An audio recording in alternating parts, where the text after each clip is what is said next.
Yeah, this is the time. This is the time. How's it going, everybody? This is Jose Trujillo, world's greatest living artist, coming to you here from a little corner of the art studio where I do some of my recordings here. How's it going, Sizemore? Check it out, guys.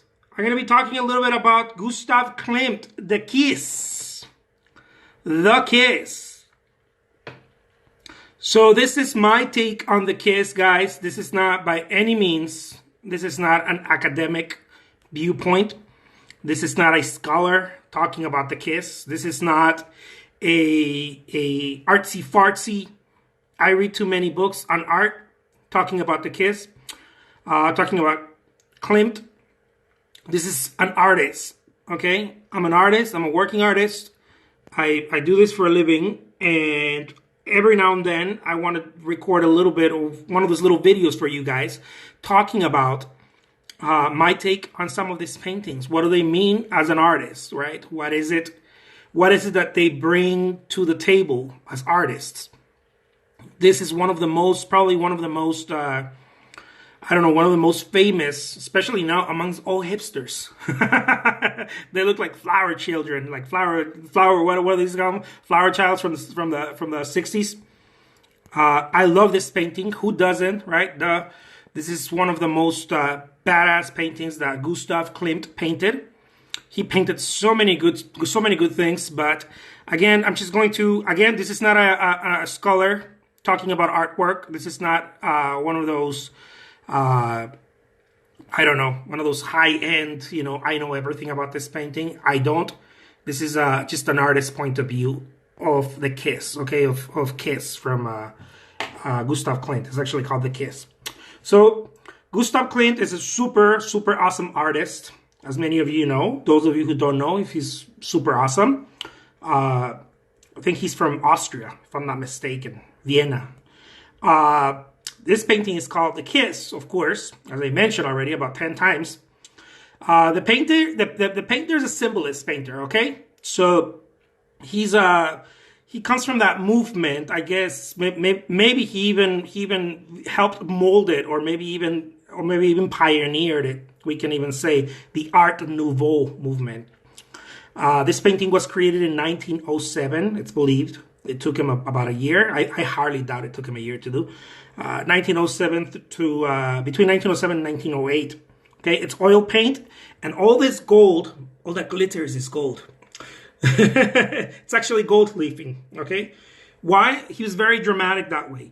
He worked a lot in stages and that kind of stuff. So I think that if it would have been a different time, maybe he would have been more of an interior decorator, maybe interior designer, as opposed to just an artist. And he was, but interior designers were very different cats of what we think of today. Today we think of the people that go and shop for you at IKEA. Many of them. Back in the day, they were very much artisans. And I know some today are still artisans that way. This painting is a perfect square, okay? So even though I'm not showing it all here, but it's a perfect square. It measures 180 centimeters. And really, it's 70 inches. 180 centimeters is about 70 inches. So it's a very nice size. Not too big, but big enough to be considered a staple piece, right? One of those wow pieces in a home or museum, right? By all means. So here we have a couple, right? Very, very cool. They're like hugging and whatnot. As an artist, when I see this, of course, you don't have to be an artist to cognate on this, but as an artist, when I see this, I can feel that he was trying to sort of create a unit, right? It's a unity. They're almost intertwined. It's almost like Pangea. Like Pangea. I like that he took on this subject because this was a popular subject. Now remember, Klimt was a realist painter, okay? He comes from a very classical school of painting, very arts and crafts, I think that they call that movement also. A lot of realism. But he started gearing away towards that, and he started experimenting with different stuff. As we know, he experimented with some of what we might consider impressionist, post-impressionistic type of stuff. but definitely pointillist. A lot of his subjects, his landscape subjects, were very pointillist. But here, when he does this kind of dramatic scenes, more dramatic, right? When he uses the gold leaf and whatnot, he's really going all at it. And I like the robes. I think the robes, such a symbolist painter, right? Because you see the men, right? It's very gender centric, I guess, painting, right? Because you see the men and there's all these squares, right? Very, very, very strong squares. And the side where he is hugging, right, his lover, is it's circles, right? Her side, even though the robe is the same robe, as you can see, I believe it's the same robe. It might even not be the same robe, I don't know, but he's all squares right here, right? Which is a very, very very strong identity, gender identity. He is the male, right? And then the female is all these circles, right? And kind of again, very esoteric, the openness, right? The openness. It's not rigid. Women, that's why I always believe, I don't think I'm ever going to stop believing, women are much more intelligent that way than men. And I'm not talking about IQ intelligence. I'm talking about emotional intelligence. Even though we like to say that, our society says that women are not emotionally intelligent. Bullshit. Women are extremely more. You as a guy, try having a child. See how it goes. Women are extremely intelligent. And I believe their openness, because they're flowers, right? Their openness allows that to happen. Their DNA is openness, and he expresses it here through the circle. The circle is what is a circle but openness, right?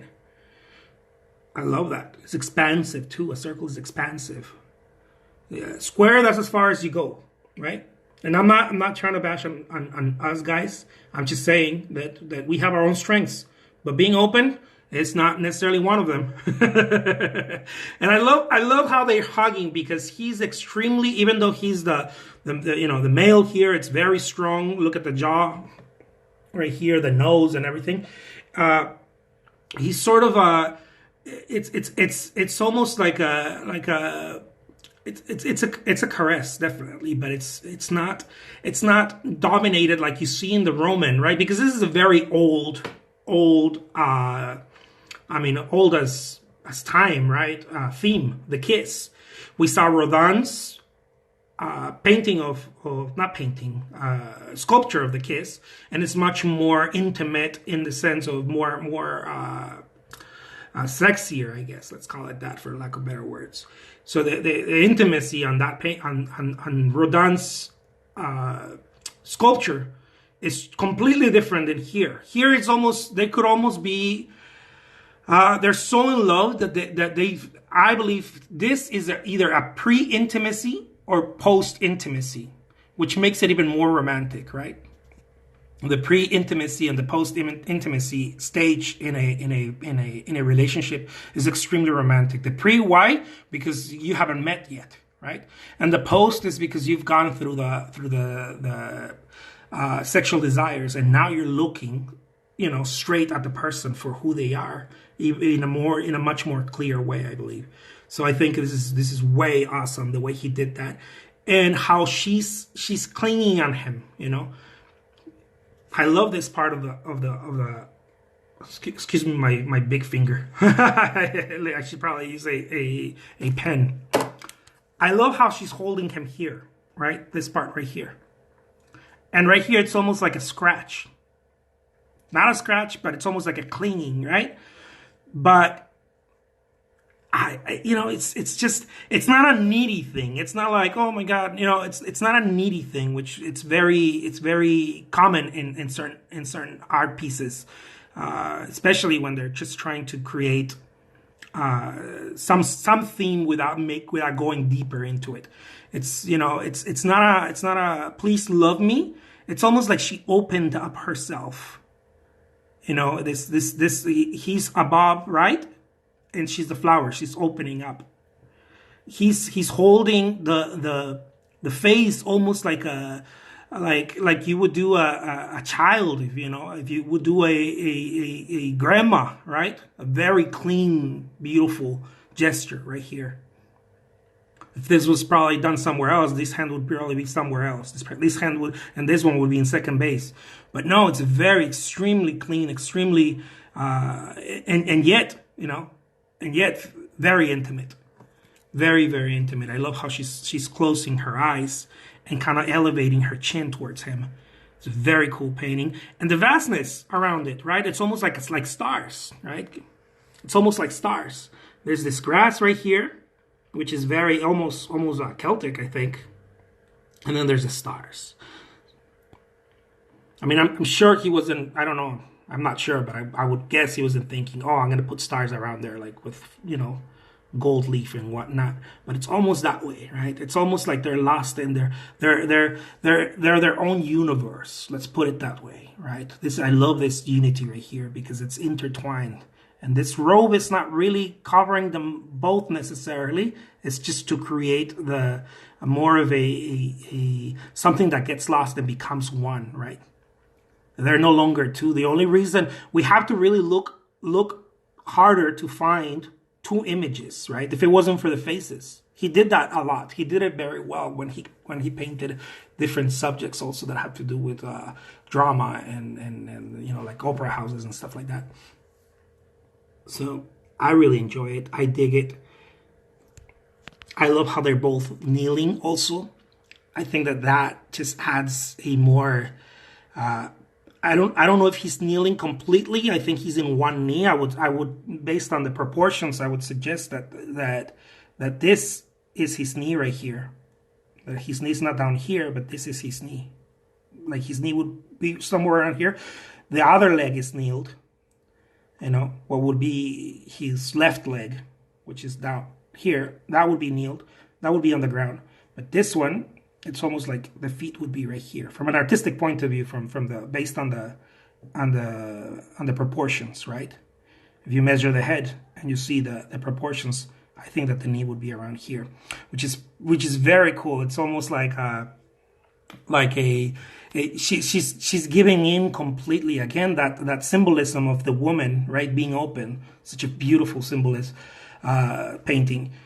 You know, by the way, kneeling is not what most of us think. You know, kneeling is such an old thing. Very, very esoteric. Kneeling means surrender, but not surrendering as in no, kneeling is stopping the resistance, right? It's not surrendering in the sense of I surrender to you, do with me as you wish. It's not a power. Actually, the person kneeling is the one that holds the power. And we can see that also in Velázquez's painting of the troops. I forgot what the name of that painting is. When the rendition, or when these two troops were going to fight, and one of them just surrenders, right? And the one that surrenders, as we know in most of these artists are extremely, extremely philosophical. The one that surrenders is the one holding the power. Even though this dude right here looks like he's got the power. And what I mean the power is because the higher ground, right? He's taller, he's over, right? Almost. Again, this is not a negative thing. I'm not saying a negative thing, but it would look like he would be the one holding the power. He only has one knee right here. And then I believe, right, based on the proportions, I guess, I believe that he has one knee right here. The knee would be somewhere around here, and then the leg would go like that, the rest of the leg, and then the feet would be somewhere here. So he's doing a one knee thing. She's doing both knees, and it's a symbol of, again, we see that in the saints and the prayers and the angels. Kneeling doesn't mean surrender in the sense the ego thinks surrender. Surrender is actually the one that holds the power. The one that surrenders is the one that stops the resistance. And what a beautiful way to show that the woman is the one holding the power. I love that. And holding the power not from an egoic point of view, guys. Again, okay, please. Holding the power in the sense of the one that is more awake and the one that is more open as the universe, right? Open as the universe. That's why in many of the teachings, and the wise men and the awakened men, as we call them, they talk about the openness, right?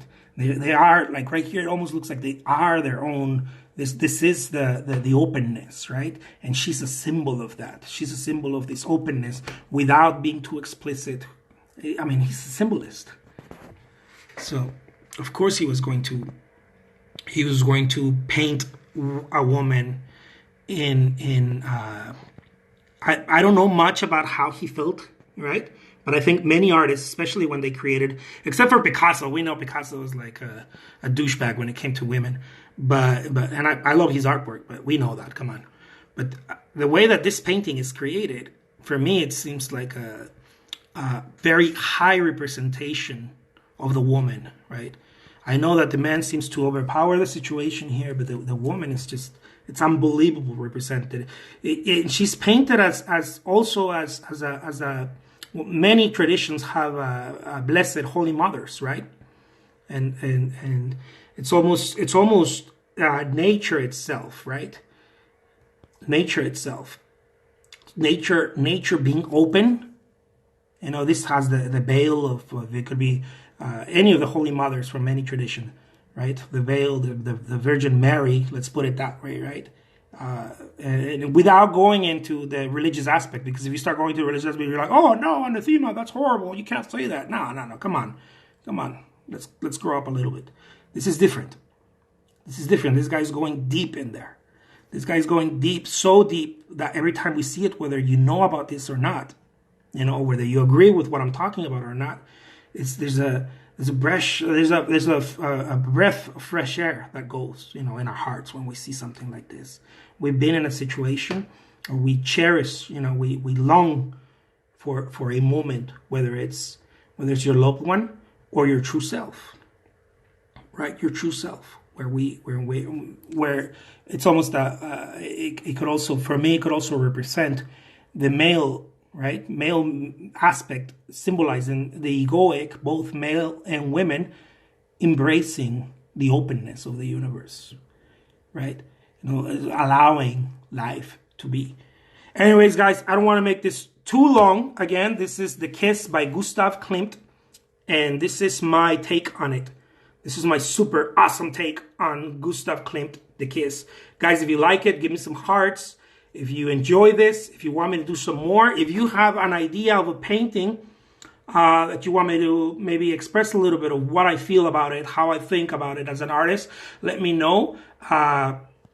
Of course, I don't know every painting. I don't feel the same way about every painting, but I'll be sharing some more of my work. If you guys have some ideas, please let me know. Share them with me. DM me. I'm always open. I like to stay in touch. And those of you who are later watching this on YouTube, please subscribe, put your comments below, share the video, share the love. There's nothing but love here. We're trying to share a little bit of, you know, something nice in our day, something besides news, right? Take care, guys. I will talk to you guys soon, and adios.